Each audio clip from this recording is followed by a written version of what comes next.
마태복음 5장 4절 한번 읽어보세요. 애통하는 자는 복이 있나니 저희가 위로를 받을 것이며. 애통하는 자는 복이 있나니 저희가 위로를 받을 것이며. 그래서 이제 말씀을 드리겠습니다만 진짜 하나님이 원하시는, 하나님이 말씀하시는 애통이 있는데 그 애통을 하는 사람 반드시 위로가 옵니다. 말씀 그대로예요. 약속이니까. 반드시 하나님이 원하시는 이제 애통이 나오는데, 뭔가 하는 게 나오는데 그 하나님이 원하시는 애통이 우리 마음속에 이루어지면 반드시 위로가 옵니다.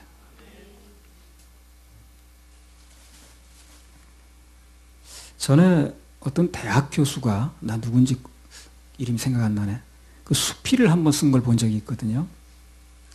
군대 그 말년에, 군대 말년되면 할 일들이 없으니까 지금은 뭐 어떻게 하냐고, 그때는 이제 36개월이나 군대 생활하다 보니까 굉장히 군대 생활이 길었잖아요. 지금 2년밖에 안 한다는데.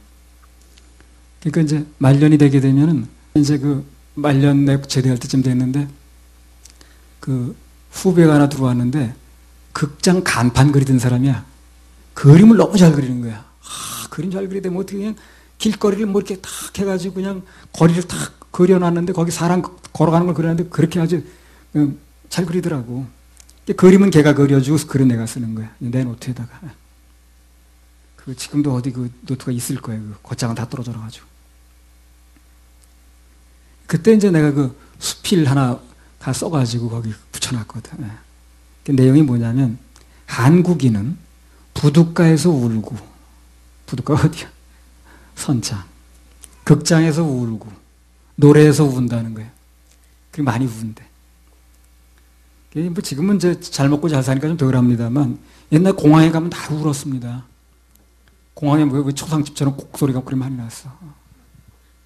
공항에서 그 무슨 이별대가 있었어요, 옛날에는요. 그래서 그 비행장 안까지 들어가지고 비행기 뜰 때 이렇게 베란다 같은 데 쳐다보고 그랬거든. 공항의 이별 노래 모릅니다. 우리나라 사람이 서름을 많이 겪고 살아가지고 한이 많아서 그런지 하여튼 잘 울었어요. 부둣가에서 울고, 극장에서 울고. 그 극장이 뭐예요? 식모하는 분들 서름풀이 하는데 거기라고. 식모하는 사람들 모여가지고, 이제, 뭐 어디서 울겠어, 그 사람들이. 그러니까 이제 주인공의 그 일을 전부 자기 일을 맡아가지고 이제 우는 데가 더. 옛날 극장 가면 식모들이 모두 많이 울었습니다. 그걸 뭐 알아듣는 사람이 없으니까 참 답답해. 한쪽으로 식모들이 모두 울고 그랬어요. 서름풀이 하는 거.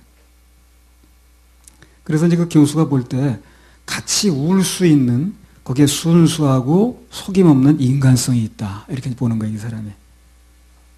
그래서 그 이산가족 찾기 할 때 보면 TV 앞에서 사람들이 막 울었죠. 자기가 아무 관계 없는데, 아무 연고도 없는데 같이 울었다는 거예요. 그게 이제 자기는 희망으로 본다는 거지. 한국 사람의 모랄이, 윤리의식이나 도덕, 아직 살아있기 때문에 그렇다. 근데 지금 사람들은 남의 이렇게 울지 않더라고. 그때만 해도 많이 울었어요, 이렇게.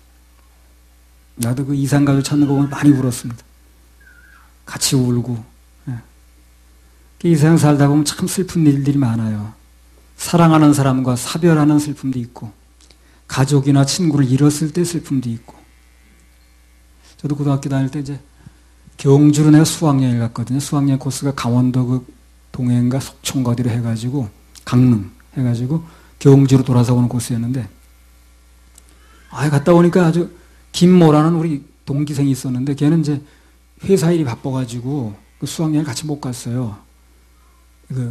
우리 이제 야간을 다녔는데, 와보니까, 걔가 없는 거예요. 왜 안 보이냐, 그러니까, 교통사고로 죽은 거예요, 얘가. 삼각지에서 그 길 횡단보도 건너다가 뭘 이렇게 생각하다가 그랬는지.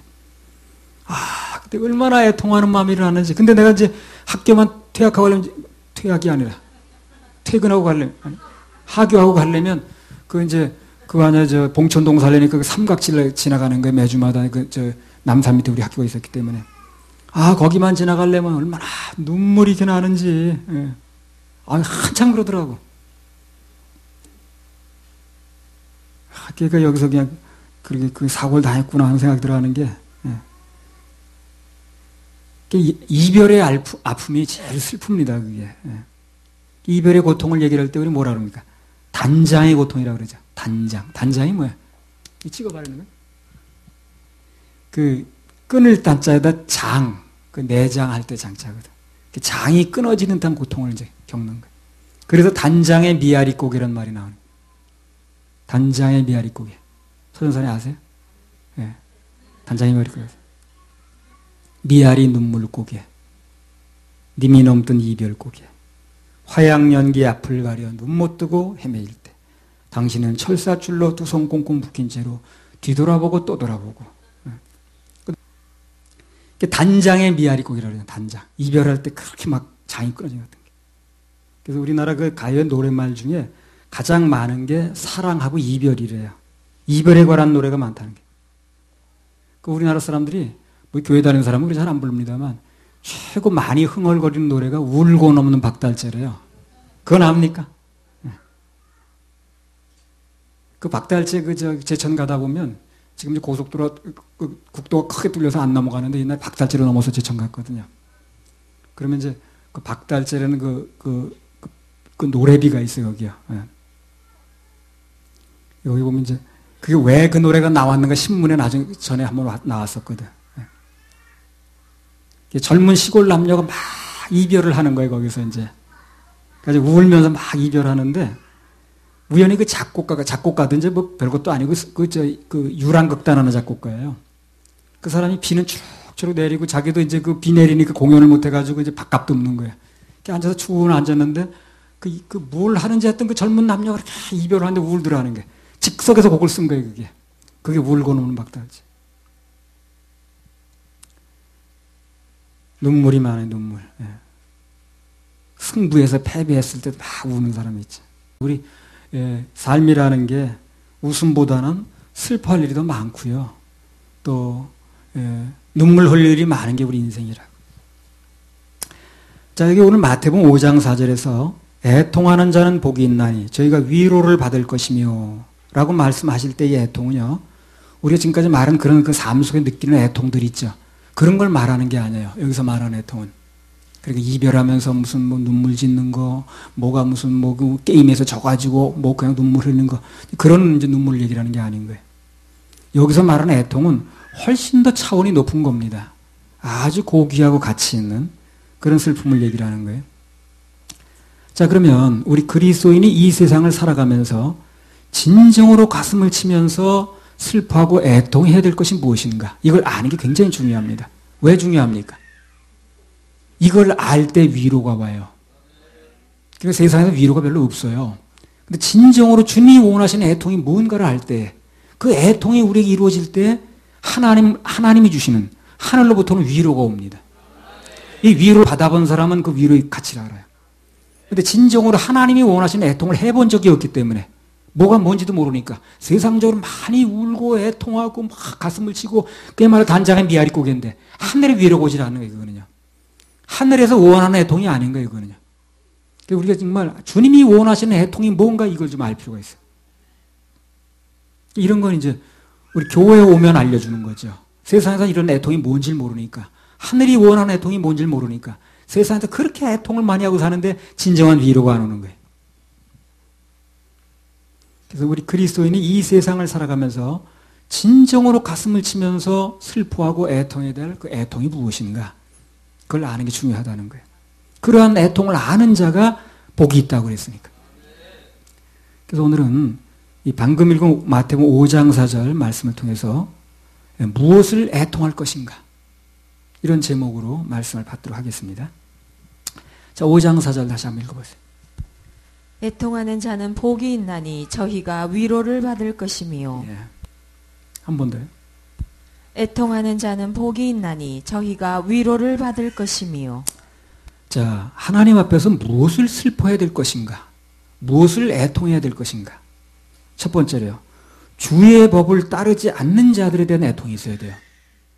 이 애통이 있어야 됩니다. 근데 사람들은 전혀 그런데 애통하지 않습니다. 내 당한 일에 대해서는 엄청 가슴 아파하고 울고불고 하는데 주의 법을 따르지 않는 자들에 대한 애통이 있어야 되는데 그 애통이 둔감하다는 거죠. 그 하늘의 그 위로를 체험을 못하는 거예요. 그래서 자, 시편 119편 136절 오늘 설교를 잘 들으시기 바랍니다. 그럼 진정으로 우리가 살아가면서 뭘 애통해야 되는 게 나오는 거예요. 이제. 그럼 위로도 오는 겁니다. 저희가 주의 법을 지키지 아니하므로 내 눈물이 시냇물같이 흐르나이다. 예.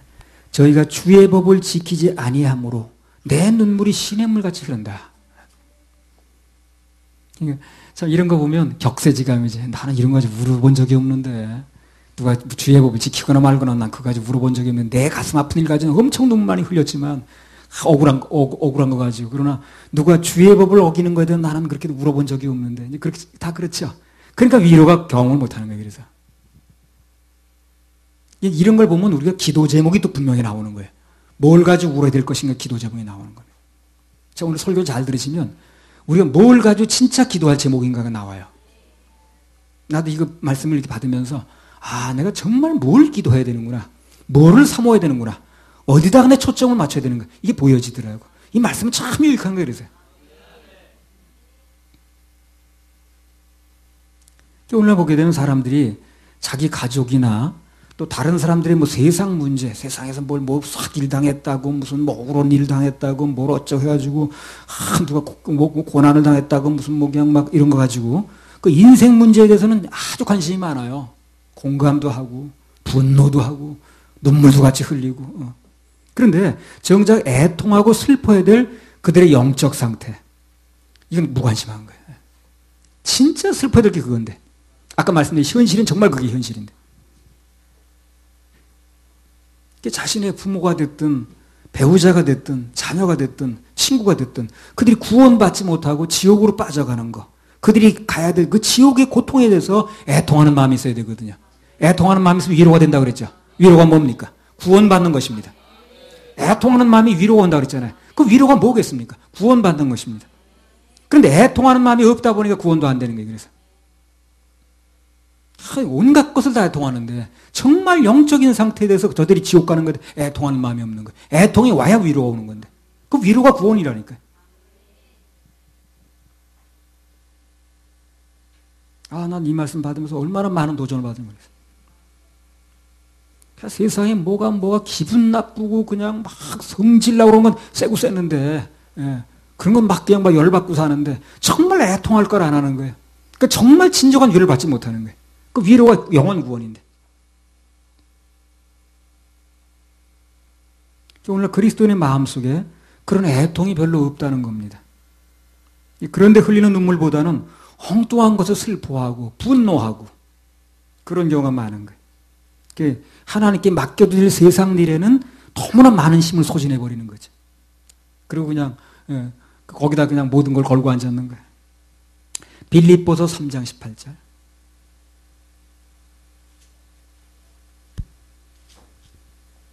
내가 여러 번 너희에게 말하였거니와 이제도 눈물을 흘리며 말하노니 여러 사람들이 그리스도 십자가의 원수로 행하느니라. 바울 사도는 뭘 가지고 눈물을 흘립니까 지금? 뭘 가지고 눈물을 흘려요? 누가 나 기분 나쁘게 한 거 그거 가지고 눈물을 흘립니까? 아니에요. 여러 사람의 많은 사람들이 십자가의 원수로 행하는 거 그것 때문에 눈물을 흘린다는 거예요. 십자가의 원수로 행하면 어떻게 되는 거예요? 지옥 가는 거죠. 그것 때문에 눈물이 난다는 거예요. 정말 뭐 때문에 눈물이 나야 되는 거에 대해 기도 제목이 나오는 거예요. 정말 내가 흘려야 될 눈물이 뭔가?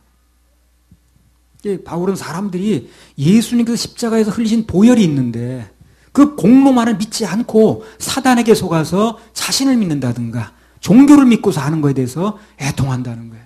거기 눈물이 나온다는 거예요. 자기도 얻어맞고 감옥에 가 있으면서도. 참 어디다 눈물 흘리느냐가 이 사람 가치가 나오는 거지. 무엇 때문에 우는가가 또는 무엇 때문에 웃는가가 그 사람의 가치관인 거예요. 내가 무엇 때문에 웃는가? 난 무엇 때문에 우는가? 근데 가만히 생각해보면 내가 나를 봐도 그렇더라고. 정말 울어야 될 일이 울지 않는 거예요. 정말 웃고 기뻐야 될 일이 기뻐한 게 아니라 내가 뭐 그냥 나 기분 나쁜 거, 마음 상한 거 이것 때문에 울고 웃는 거거든. 그러니까 진정한 위로가 경험이 안 되는 거예요. 마태복음 5장 4절에 분명히 위로가 온다고 약속이 되는데 그러니까 안 오니까 성경이 거짓말인 줄 알아요. 아이고 뭐 오긴 뭐라 위로가 오지도 않네. 나 애통해 죽겠는데 진짜 애통이 안 되니까 진짜 위로도 안 오는 거예요. 사람들이 사단에게 속아가지고 믿음의 법이 아닌 행위의 법으로 살다가 지옥 가는 것에는 안타까운 눈물, 애통이 필요한 거거든요. 그래서 오늘 천국 헌법 제2조를 통해서 주님께서 우리들에게 요구하는 정신이 바로 그겁니다. 페니실린을 누가 발명한 줄 여러분 아십니까? 페니실린. 페니실린을 누가 발명한 줄 여러분 아십니까? 페니실린. 페니실린을 발명한 사람은 알렉산더 플레밍. 플레밍이죠. 추출. 그 사람이 눈물에 대해서 연구를 한 게 있어요. 눈물에 대해서. 뭐 그 사람이 무슨 근거로 이렇게 연구를 했는지 하여튼 발표를 했습니다. 그 눈물에는 탁월한 해독작용이 있답니다. 눈물에, 사람이 흘리는 눈물에 해독작용이 있대. 눈물 한 숟가락 정도의 양이면 약 400잔의 물을 정화시킬 수 있다고 그래. 이 사람 얘기예요. 이 사람이. 틀려도 이 사람이 틀린 겁니다. 그런데 그 눈물이 무슨 양파를 썬다든가 팔을 다듬다 눈 메워서 나오는 눈물, 그 전혀 정화작용이 없대요. 정말 감정이 막 애통이 돼가지고 이렇게 나오는 눈물은 그 눈물 속에 정화가 된다는 거예요. 마음에 뭐 어떤 그 슬픔이라든가 맺힌 게 그 눈물을 흘리면서 풀린 이유가 바로 그거랍니다. 마음을 정화시킨다는 거예요. 그래서 진정한 슬픔 때문에 마음으로부터 나온 눈물에서 그 눈물에는 탁월한 해독작용이 있다고. 그러니까 우리가 울 수 있다는 거, 눈물을 흘릴 수 있다는 건 이 하나님 선물입니다. 선물이에요. 특별히 우리 하나님의 자녀들이 누군가의 영혼을 위해서 흘리는 눈물은 그야말로 원자폭탄 몇만 배 위력이 있는 거예요. 그 역사가 큰 거예요. 그래서 위력이 있으니까. 그 눈물이 하늘 보좌로 움직이는 겁니다. 그 눈물이. 영혼을 위하여 쏟는 눈물은 하나님 마음을 직접 움직이는 거예요. 그러니까 영혼을 위해서 쏟는 눈물, 그 애통이 위로가 온다고 그랬죠. 그 위로가 오는 게 영혼 구원이거든. 그러면 진짜 기쁨이 오는 거예요. 그래서 오늘 본문에 그러한 눈물을 흘리는 사람이 복이 있다. 그렇게 말씀을 하시는 겁니다. 저는 이렇게 쭉 이렇게 보게 되면 우리 교회 그 여성분들 중에 특별히 그 남편 문제, 자녀 문제 또는 가족의 그 영혼 문제를 위해서 애통하는 분들이 있는 걸 더러 보게 돼요. 그 남편의 문제를 놓고 자녀의 문제를 놓고 애통하는 그런 걸 가끔 보거든요. 그래서 제가 믿기로는 하나님께서 그 애통하는 마음을 보시고 건져주신 분도 있고 앞으로 많이 건져주실 것을 믿습니다. 왜? 애통하는 자는 복이 있나니 저희가 위로를 받을 것이며 그랬잖아요. 그 위로가 영혼 구원이라니까요. 걔 남편의 영혼을 놓고 자녀의 영혼을 놓고 가족의 친척의 영혼을 놓고 그렇게 애통하면서 눈물을 흘릴 수 있으면 그러면 반드시 위로가 옵니다. 하나님의 약속은 분명합니다. 그래서 우리 교회에서 가끔 그렇게 하는 분들이 이제 더러 보면 그런 분들이 내 목회 희망이고 소망이고 기쁨이고 그래요. 시편 94편 9절.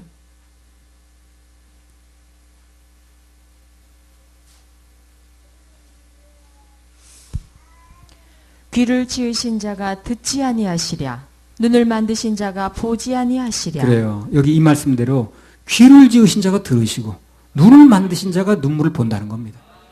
그러니까 진정으로 흘려야 될 눈물이 흘려지면 반드시 그 눈물을 하나님 보시는 거예요. 내가 내 눈물을 보았노라 그러잖아요. 그때 너를 보았노라. 그리고 반드시 위로해 주십니다. 그 눈물에 반드시 위로가 옵니다. 그런데 우리가 지금 그런 위로를 체험 못하고 사는 이유가 뭐냐면 진정으로 흘려야 될 눈물이 아닌 거예요. 진정으로 주님이 원하시는 눈물이 흘려지면 그러면 그 눈물과 기도에 응답하셔서 남편이라든가 자녀라든가 부모라든가 가족이라든가 반드시 건져주십니다. 반드시 같이 예배드리게 해주실 거예요. 그렇게 해줄 하나님께 우리 박수해드립니다. 남편이 됐든 아내가 됐든 또는 자녀가 됐든 부모의 영혼 문제를 위해서 흘리는 그 형제 자매들의 거룩한 눈물이 있을 때 그 보상으로 가족들은 하나님께 돌아오는 것입니다. 하나님 위로해 주시는 거예요. 그래서 가족들이 돌아오면 위로가 되죠. 영원한 천국을 갈 수 있게 해주면 위로가 되는 거 아니겠어요? 진정한 위로가 그렇게 오는 거예요. 진정한 눈물도 모르고 진정한 위로도 모르다 보니까 이게 헛짚는 일들을 하는 거죠. 그래서 진정한 애통이 있을 때 하나님 보시는 진정한 보상이 오는데 그 보상이 그 영혼이 건져지는 겁니다. 하나님께 돌아오는 거예요. 그게 바로 오늘 본문에 나온 것처럼 애통하는 자에게 주어지는 하늘의 위로입니다. 그래서 저는 우리 교회에 그런 거룩한 눈물과 희생을 감수하는 우리 여성분이 있다는 것에 대해서 제 목회 커다란 힘이고 소망입니다. 작년에 뭐 세월호 사건인지 뭐 그 사건이 일어났지 않습니까? 많은 사람들이 그 소식 듣고 이제 안타까워했지. 이거 아이들이 이렇게 많이 희생됐네. 예. 그래서 우린 그렇게 이제 안타깝다는 정도로 얘기를 했습니다만 그 사고를 당한 부모는 어떨까요? 안타까운 정도가 아니죠. 예. 아주 실신하도록 애통했습니다. 왜 그렇습니까? 사랑 때문에 그렇습니다. 사랑 차이가 애통의 차이인 거예요. 사랑 차이가. 우리가 지옥으로 가는 사람들 보면서도 알면서도 그에 대해서 애통하는 마음이 없다는 건 사랑 부족이거든요. 이게. 그러니까 그 기도 제목이 나오는 거예요. 무슨 기도 제목이 나와야 됩니까? 사랑 달라고. 사랑 달라고. 그 죽어가는 사람들에 대해서 지옥 가는 사람들 흘릴 수 있는 눈물이 있어야 되거든. 그게 사랑에 의해서 나오는 건데 그 사랑이 없다는 거 아니겠어요? 그 사랑 달라고 기도를 해야 되는 거예요. 정말 기도는 그런 걸 해야겠더라고. 한번 따라해보세요. 주여, 나에게 사랑을 주옵소서. 사랑을 주옵소서. 이게 정말 기도 제목이에요. 예수님께서는 당신께서 십자가 죽음을 당하면서까지 하루 전에 하나님을 떠나서 멸망에 가고 있는 그 예루살렘 성을 향해서 어떻게 했습니까? 눈물 흘리셨죠. 내가 내일 죽는 판인데 지금 영혼을 지옥으로 가고 있는 이 예루살렘 성을 향해서 눈물 흘렸잖아요. 누가복음 23장 27절 28절. 쭉 보니까 이 믿음의 제대로 된 선배들 또 예수님 보게 되니까 어디서 울었는가 하는 게 나오는 거예요. 어디서 눈물을 흘리는 게 나오는 거예요. 우리가 흘린 눈물하고 전 다르더라고. 우리가 울고 애통하는 일도 있지만 그 애통과 이분들이 흘린 눈물하고 틀리더라는 거예요. 누가복음 23장 27절 28절.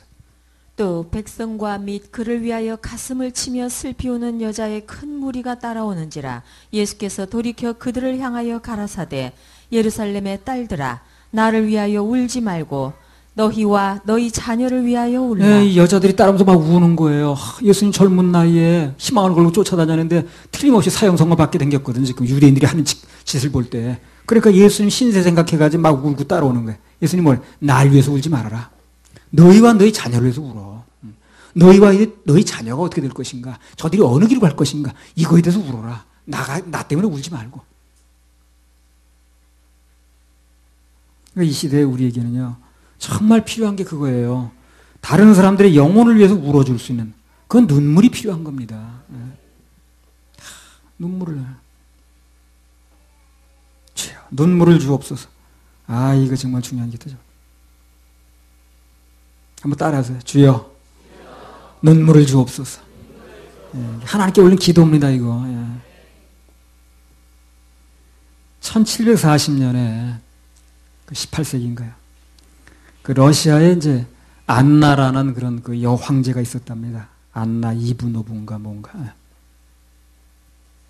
예화집에 나오는 얘기예요.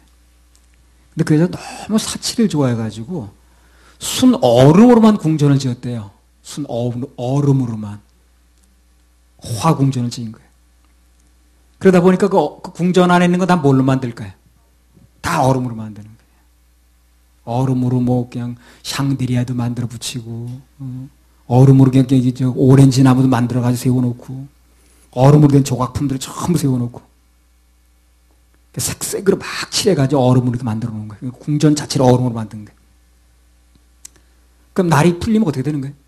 녹겠죠. 그 여자가 뭘 지금 얘기를 하냐면 무슨 방법을 동해서든지 이 날씨가 추워져야 된다는 거야. 혹한기가 계속돼야만 내가 만들어 놓은 이 조각품들이 녹지 않는다는 거지.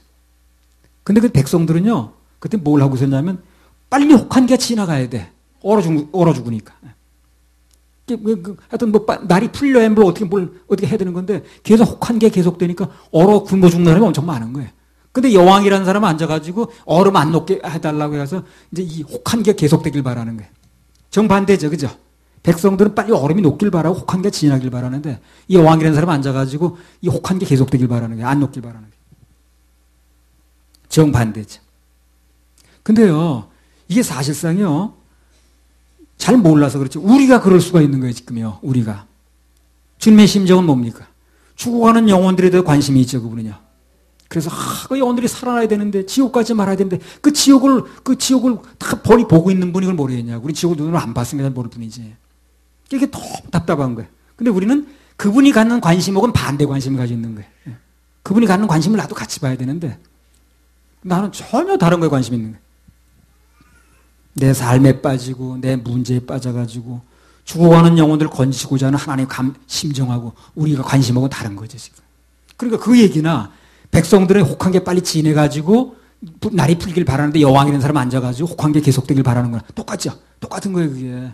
똑같은 겁니다. 그러니까 그 여왕이라는 사람만 답답한 게 아니라 우리 답답한 거예요 그러면요. 주님의 심정은 죽어가는 영혼들이 흘리는 눈물 바라고 있는데 우리는 그런 관심도 없고 전혀 다르게 관심을 가지고 울고 있잖아요. 그걸 보면서 거기 앉았는 여왕이나 우리나 뭐 다를 바가 없네. 살펴볼 필요가 있는 거예요. 우리는 까딱하면 내 자신의 욕망이라든가 안일 때문에 하나님의 요구와는 전혀 다른 길을 갈 수가 있다는 겁니다. 그래서 우리는 주의 법, 아까 바울 사도 얘기했죠. 믿음의 법을 따르지 않고 계속 빗나가기만 하는 사람 때문에 흘리는 눈물이 있어야 되고 안타까움이 있어야 되고 그리고 그 자체가 얼마나 값지고 귀한 것인가 하는 거 알 필요가 있어요. 그 눈물은 반드시 위로가 따른다고 그랬습니다. 그 위로가 영혼 구원이라고 그랬어요. 그러면 정말 남편이나 아내라든가 자식이라든가 부모라든가 또 이웃이라든가 친척의 영혼 문제를 놓고 애통하는 자 되게 해달라고 기도할 필요가 있습니다. 할렐루야. 우리 하나님께 박수 올려드려요. 자, 무엇을 슬퍼해야 될 것인가? 두 번째로 하나님 앞에서 자신의 부족함에 대해서 슬퍼해야 됩니다. 이것도 좀 중요한 문제예요. 마태복음 5장 4절 다시 한번 읽어보세요. 애통하는 자는 복이 있나니 저희가 위로를 받을 것이며.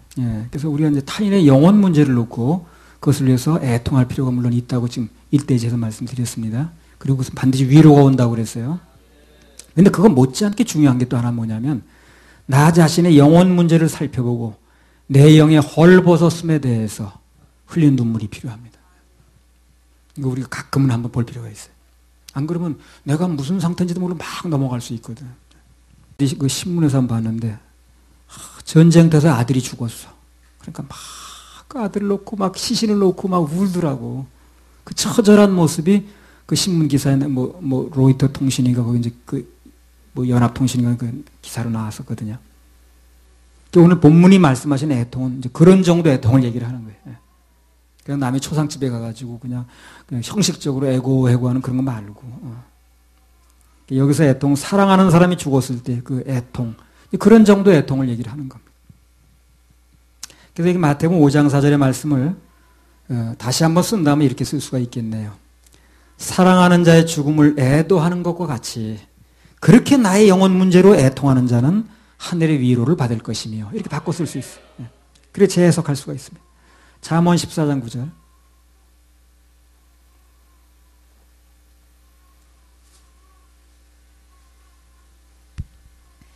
미련한 자는 죄를 심상히 여겨도 정직한 자 중에는 은혜가 있느니라. 자, 여기 보면 미련한 자는 죄를 심상히 여긴다고 그랬어요. 심상히 여긴다는 게 뭡니까?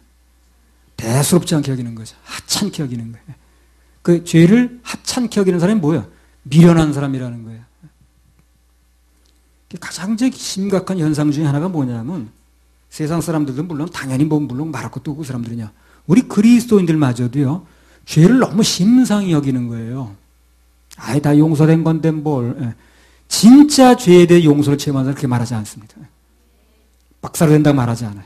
진짜 내가 얼마나 지옥 갈 죄인가에 대해서 분명하게 믿어져서 그 죄로부터 건진받은 사람 그렇게 말하지 않습니다. 그 죄가 얼마나 무서운 줄 알고 그 죄 때문에 예수님이 십자가에 못 박혀 하셨다는 게 분명히 믿어진 사람은 그렇죠? 그 죄가 얼마나 무서우면 예수님이 십자가에 못 박힐 정도가 되겠어요. 천지를 말씀으로 지으신 분이 말씀으로 해결이 안 되니까 목숨 내놓은 거 아니겠어요? 그걸 안다면 그렇게 말할 수 없어요. 시편 51편에 보면 다윗이 그랬죠. 그 남의 아내하고 이제 간통을 했지 않습니까? 그 남편까지 이제 죽인 건데 그래가지고 이제 그 여파로 애통하잖아요. 다윗이. 나단 선지가 그걸 지적할 때 자기 위치로 봐가지고 이거 입 막어 그래가지고 그냥 쥐도 새도 몰래 죽일 수도 있거든. 자기 그 죄를 숨길 수도 있다. 왕의 위치에서. 막 슬퍼하죠. 자복하죠. 이게 필요 없는 게 아니라니까 그래요. 시편 51편 1절에 3절.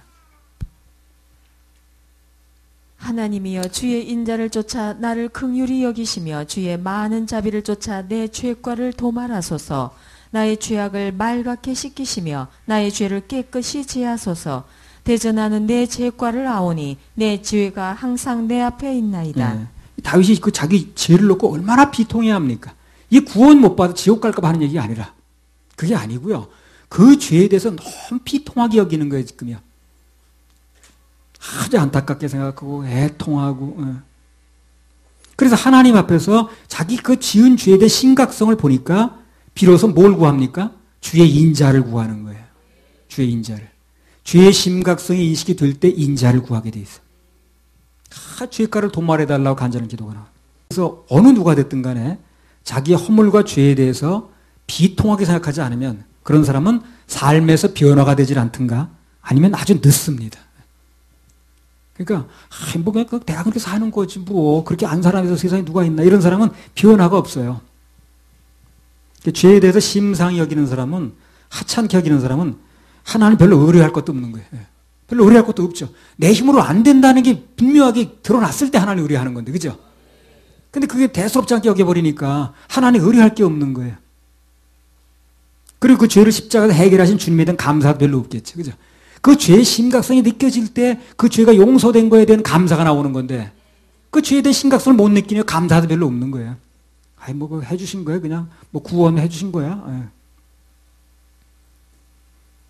그 죄에 대해서 심각성을 모르는데 무슨 탕감받은 감사와 기쁨이 있겠느냐는 거지. 물론 뭐 요셉처럼 사전에 피하면 죄를 피하면 제일 좋겠습니다만 그러나 실패했을 때 다윗처럼 이렇게 슬퍼하고 돌이키는 게 굉장히 중요합니다. 이것도 굉장히 중요한 거예요. 물론 이제 지옥 갈 모든 죄를 예수님께서 십자가에서 깨끗하게 다 해결하셨죠. 맞죠? 그래도 우리 삶 속의 죄를 심상히 여기면 안 돼요. 죄를 아무렇지도 않게 여기는 마음이 있으면요. 그 사람에게는 예수 보혈의 능력이 나타나질 않아요. 만약 엉터리 막 살아보세요. 그래 전도해보세요. 복음 전해보세요. 복음의 능력이 나타나지 않을 겁니다. 내가 막 엉터리로 살고 죄는 죄들을 짓고 온갖 일을 다 하면서 복음이 어떠하고 얘기해 본들 그건 입에 말만 나갈 뿐이지 복음의 능력이 나가질 않아요. 그건 틀림없습니다. 그래서 방금 앞서도 말씀드린 것처럼 죄에 대해서 애통해하는 마음이 있을 때 정말로 그 죄를 용서해 주신 예수님 십자가 보혈에 대한 감사하는 마음이 생기는 거예요. 정말 죄에 대한 애통하는 마음이 있을 때. 죄에 대해서 심상히 여기고 아무렇지도 않게 여기는 사람이 무슨 십자가 보혈이 감사가 되겠습니까? 빚진 감정이 없는데 무슨 탕감이 감사하겠어요? 부모들도 참 다 경험한 거지만 자녀들이 죄를 숨기거나 뻔한 거짓말하면 괘씸하잖아요. 근데 잘못을 진심으로 슬퍼하면서 자백하면 어떻게 됩니까? 위로하고 싶고 그러죠. 괜찮다 그러고 위로하고. 그 위로가 그때 오는 거예요. 그래서요. 진짜 내 잘못이 느껴질 때 위로가 오는 거예요. 영혼을 다루는 데 있어서요. 흔히 이제 우리 좀 잘못하기 쉬운 것 중에 하나가 뭐냐면 사람들이 자신이 하나님 앞에서 얼마나 무서운 죄인인가 그걸 애통할 기회를 주지 않고 그냥 믿음으로 구원받는다는 결과만 얘기를 해버리는 거예요. 믿음으로 구원받는 게 맞지만 그 애통할 기회가 주어지지 않은 건데 주원이 그냥 그 결과를 얘기해버리고 이 사람이 어떤 그 애통한 가운데 받은 게 아니기 때문에 그 구원에 대한 감사가 없는 거죠. 뭐 얼마나 즐거운 일인지 얼마나 기쁜 일인지 얼마나 이게 대단한 일인지를 모르는 거예요. 그냥 몇 달 있다 보고 똑같은 일을 하고 앉았는 거예요. 구원 받았다는 얘기인지 안 받았다는 얘기인지. 예수님 십자가 보혈의 그 은혜에 대해서 절실한 필요와 감사를 모르고 그래서 건성으로 복음을 받아들일 수 있다는 겁니다. 그런 사람이 필연적으로 오는 현상이 진정한 위로를 경험하지 못하는 거예요. 애통을 해야 위로를 받는 건데 애통이 없이 받아버리니까 위로가 오질 않는 거예요. 그러니까 구원받은 기쁨도 없어요. 그 사람. 구원받은 게 막 기쁨이 와야 되는데 애통해서 받아야 위로가 오는 건데 애통해서 받은 게 아니기 때문에 위로가 오질 않는 거예요. 그러니까 받아봤자 머리로는 알겠는데 별로 기쁜 게 아닌가 이게. 애통을 해야 위로를 받는 건데.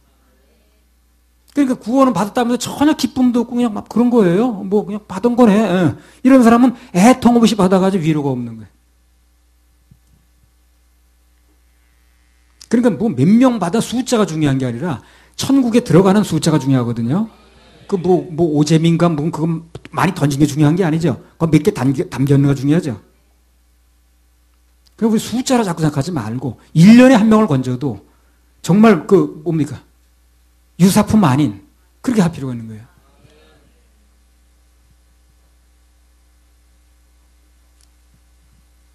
자신이 하나님 앞에서 정말 죄인인 걸 알지 못하고 복음을 지식적으로 그냥 막 결과적으로 받아버리면 용서받은 기쁨이 별로 없는 거예요. 그러다 감사도 별로 없는 거죠. 받은 거야? 받으면 됐네 그거. 그 죄에 대한 진정한 애통이나 그 돌이킴이 없이 그냥 지식적으로 받아들이는 복음이 그 문제가 되는 것입니다. 사람들이 전부 이제 그게 그렇거든요. 귀에 듣기 좋은 얘기만 하라고 그러지. 지금 지난번 사역자 학교에서 그랬잖아요. 죄에 대한 얘기 하지 말라고. 그래도 뭐라고 그랬습니까? 그래도 죄에 대한 얘기는 해줘야 됩니다. 왜? 죄로부터 구원이니까. 그 죄에 대한 얘기 하지 말어 그거. 아이고 죄에 대한 얘기 자꾸 하는 거야 그냥. 결과만 얘기하면 되겠구만 그거. 예, 그렇지 않아요. 그럼 그 사람 죽이는 결과예요. 반드시 죄에 대한 부분을 얘기를 해야 됩니다. 그래야 죄에 대한 구원이니까. 전에 어떤 목사가 이제 여기 협회 많이 온 사람이에요. 이제 왔는데 우리 이제 그 사역자 시켜서 이제 상담을 하니까 죄에 대한 얘기를 해야 될 거 아닌가. 그건 생략하고 결과만 빨리 얘기해 결과만. 그러고 앉았더래. 그럼 그 사람이 누굴 가서 한다 하더라도 그렇게 할 거 아닌가 또. 죄에 대한 얘기를 하지도 않고 그냥 결과만 어떻게 돼가지고 해버리니까 이 사람은 그냥 그거 다 알고 있으니까 그냥 얘기하지 말고 그냥 결과만 빨리 얘기해 결과만 이러더래.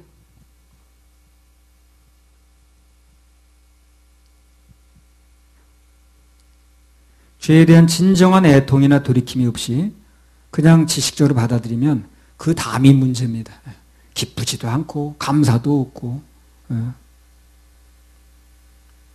귀에 듣기 좋은 얘기만 전부 하려고 그러니까 그 귀에 굳이 그 얘기하려는 그런 뭐 사역자도 없고 들으려는 사람도 없고 그래가지고 이제 껍데기가 막 양산되는 거거든요.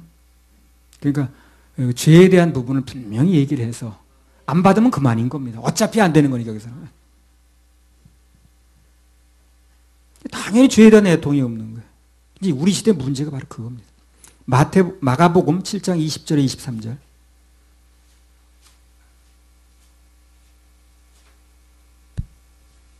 또 가라사대 사람에게서 나오는 그것이 사람을 더럽게 하느니라. 속에서 곧 사람의 마음에서 나오는 것은 악한 생각 곧 음란과 도적질과 살인과 간음과 탐욕과 악독과 속임과 음탕과 흘기는 눈과 회방과 교만과 광패니 이 모든 악한 것이 다 속에서 나와서 사람을 더럽게 하느니라. 20절만 다시 한번 읽어보세요. 또 가라사대 사람에게서 나오는 그것이 사람을 더럽게 하느니라. 지난번에 말씀드렸죠. 나오는 그랬는데 이게 나오는 게 뭐라고 그랬습니까? 언어로. 진행형이라고 그랬습니다. 진행형. 계속 나오는 게 계속. 한 번 나오고 끝나는 게 아니라 내 속에서 음탕하고 흘기는 눈과 회방하고 교만하고 성질내고 광패하고 이 모든 악독하고 이런 것들이 계속 나오는 거예요. 진행형이라고 그랬잖아요. 한 번만 나오는 게 아니라는 거예요. 안 하려고 하는데 정말 안 했으면 좋겠는데 이거 그만 좀 했으면 좋겠는데 또 나오네 이거. 나 이제 이 생활 싫다 이렇게 하는 거. 정말 그만하고 싶다. 그렇게 마음 먹어도 또 나오는 거예요 이게. 계속해서 내 속에서 그런 육신적이 계속 나오고 죄성들이 계속 나오고 내 힘으로 도저히 어떻게 해결할 수 없다는 것이 알아질 때, 그게 느껴질 때, 절실할 때, 그 애통하는 마음이 있을 때, 그때 진정으로 주님의 위로가 임한다는 거예요. 위로가 여기서 위로는 뭡니까? 해결이죠. 그리고 여기 해결해 주신 예수님 보혈에 대해서 감사가 나오는 거거든. 내 힘으로 도저히 안 된다는 게 와봐야 되는 거예요. 이게 한 번 나오고 끝나면 넘어가면 되는데 계속 나오거든. 난 안 하고 싶은데. 도저히 난 안 하고 싶은데 계속 나올 때 정말 주님의 은혜밖에 안 되는구나. 주님의 보혈밖에 안 되는구나. 하는 필요가 느껴질 때 절실함이 생기는 거예요. 그리고 진짜 절실함이 생기고 애통하는 마음이 있을 때 오늘 본문이 뭡니까? 위로가 온다는 거 아니에요. 여기서 위로는 실적인 해결 아니겠습니까? 정말 자기 한계를 봐야 돼. 안 하려고 그러는데 도저히 안 된다, 이거. 또 내가 넘어갔구나, 이거.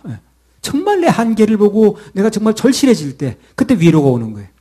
그러니까 이 절실한 걸 깨달아보지 못하면 위로를 겪을 수가 없는 거예요. 그 신앙이 이론이 돼버리는 거예요. 맨날 그게 그 얘기 같은 거예요. 내 변화로 나타나지 않아요.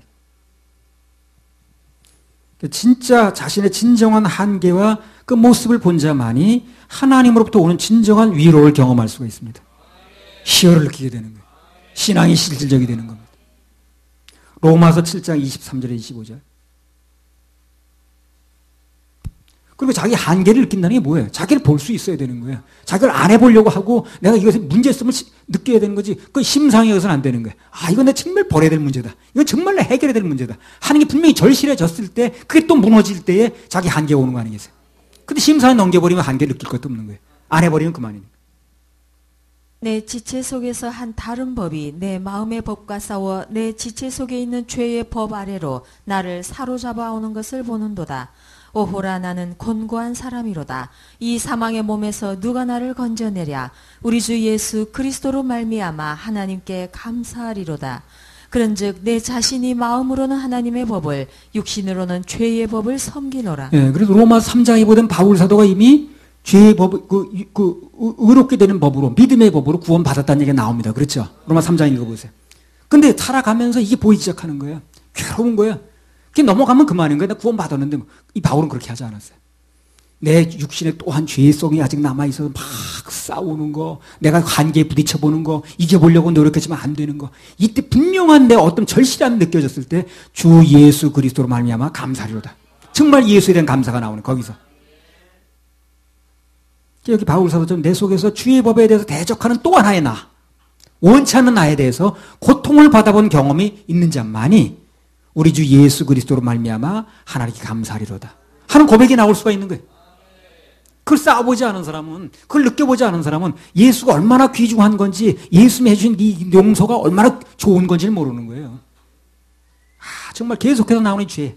내가 정말 또 이게 내 속에 또 하나 내가 있어가지고 계속 싸우는구나. 도저히 안 되는구나. 이 한계점에 와본 사람이 예수님의 보혈이 감사한 거예요.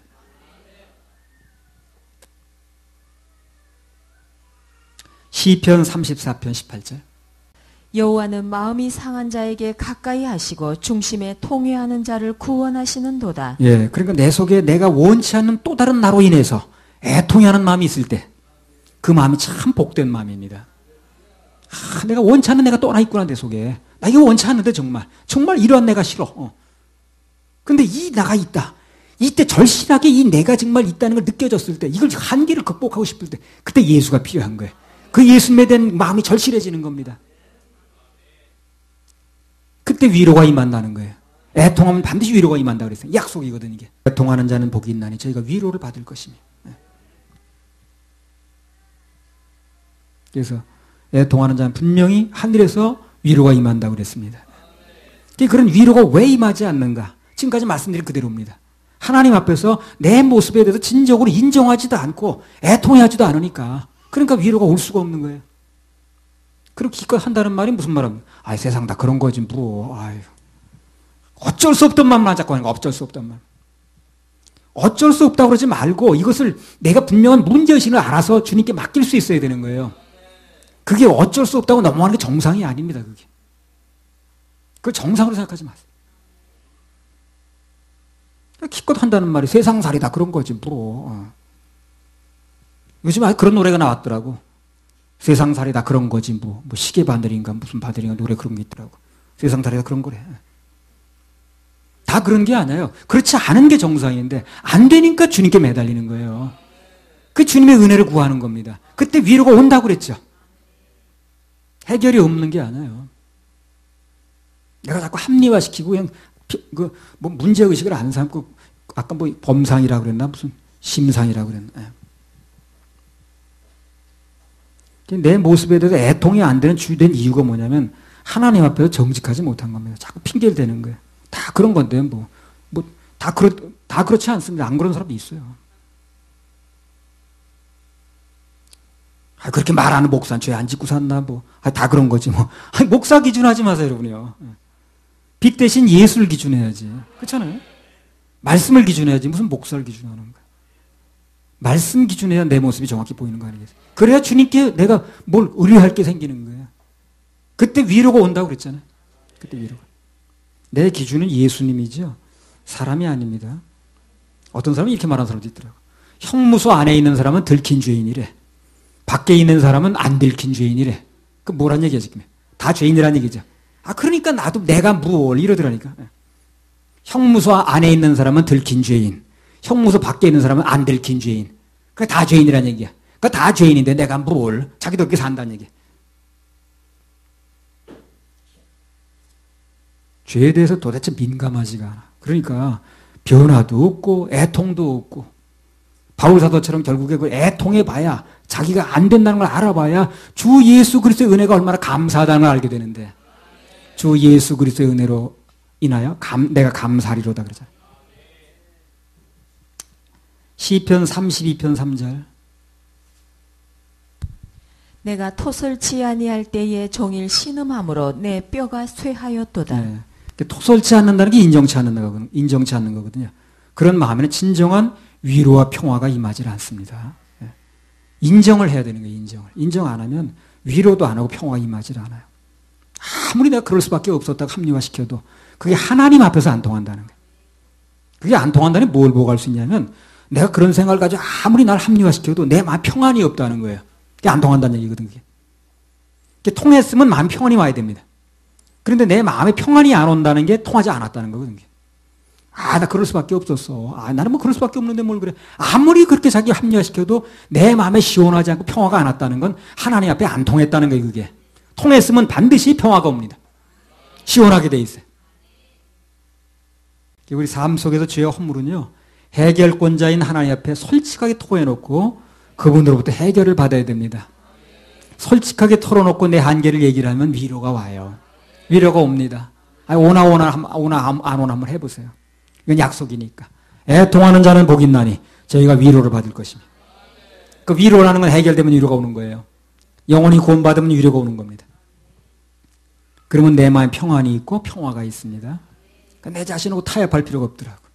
그게 아니라는 아무리 해도 평안이 없는 걸 뭐. 나는 합리화시켰는데 그게 내 마음에 평안이 안 온다는 게. 해결도 안 되고 평안도 없고. 그 진정한 해결이 아니거든. 고린도 후서 1장 4절. 우리의 모든 환난 중에서 우리를 위로하사 우리로 하여금 하나님께 받는 위로로서 모든 환난 중에 있는 자들을 능히 위로하게 하시는 이시로다. 위로는 어디서? 하늘로부터 와야 되는 거예요. 주님으로부터 와야 되는 거예요. 상대로부터 오는 게 아니에요. 상대로부터 위로를 받으려면 안 되는 거죠. 그건 와도 위로가 안 되니까.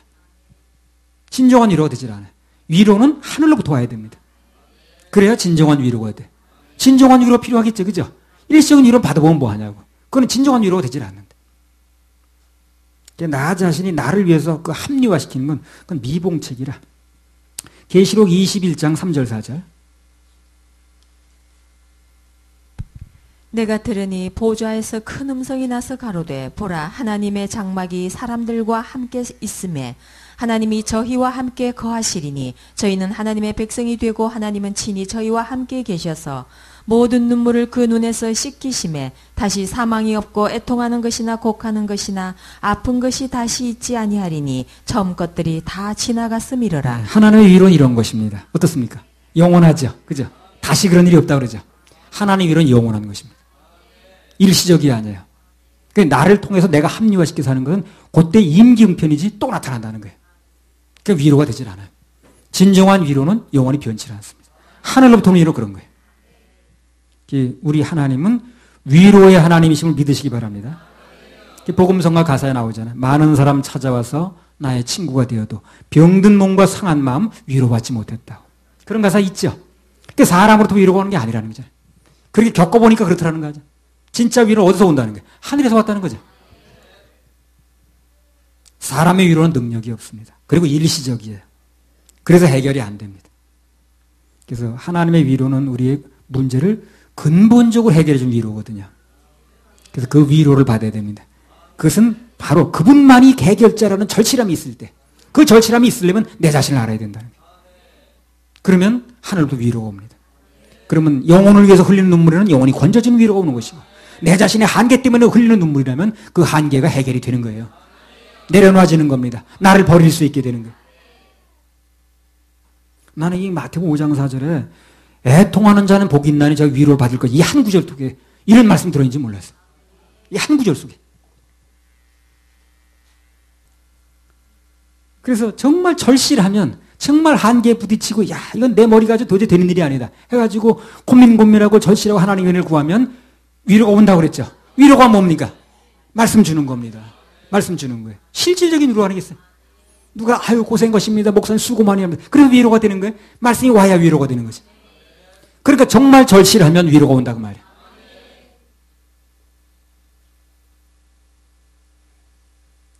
예수님은 누구신가? 우는 자의 위로와 없는 자의 풍성이며 천한 자의 높음과 잡힌 자의 노임되고 우리 기쁨 되시네. 그래서 오늘 이 말씀을 들은 우리 모두가 가족 이웃의 영혼 문제를 놓고 애통해하는 마음을 달라고 기도하시자고요. 사모하면 주신다고 그랬습니다. 위로가 온다고 그랬어요. 그리고 내 자신의 어떤 허물이 보이고 부족함이 보이면 자꾸 합리화시키지 말고 남 탓하지 말고 솔직하게 인정하고 주님께 도우심을 청하면 그것도 역시 위로가 온다고 그랬습니다. 그 위로 해결이에요. 그리고 우리는 지옥 갈 모든 죄를 십자가에 해결하신 그분의 보혈의 공로를 찬양하고 감사하고 그렇게 하는 것이 정상입니다. 근데 우리가 정말 위로가 오면 이렇게 말 안 해도 감사가 나가요. 주님의 해주신 그 공로가 저절로 나도 모르게 찬양이 되는 겁니다. 할렐루야. 우리 하나님께 박수 올려드려요.